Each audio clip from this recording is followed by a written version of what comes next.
Selon la légende, cette femme fut la seule et unique papesse à diriger l'Église catholique. C'est l'un des mythes les plus fascinants de l'histoire de l'Église. Selon une légende apparue au Moyen-Âge, une femme aurait réussi à tromper tout le clergé et à devenir pape. L'histoire raconte qu'au IXe siècle, une jeune Anglaise très cultivée, passionnée de théologie, aurait voyagé à Rome déguisée en homme.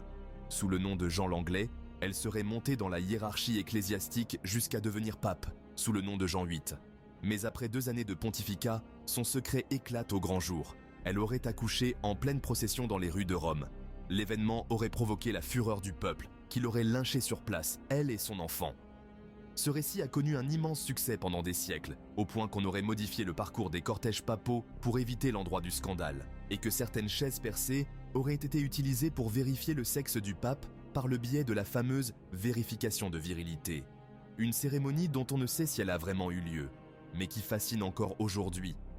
Mais en réalité, aucune trace sérieuse de cette papesse Jeanne n'apparaît dans les registres officiels. Les spécialistes pensent que cette légende serait née au XIIIe siècle, peut-être pour critiquer la corruption de l'Église ou simplement divertir. Certains ont même confondu son histoire avec celle du véritable pape Jean VIII, un pape réel dont le nom a pu prêter à confusion. La papesse Jeanne n'a donc jamais existé, mais son histoire, entre mystère, pouvoir et transgression, continue de marquer les esprits et d'alimenter les fantasmes sur les secrets du Vatican.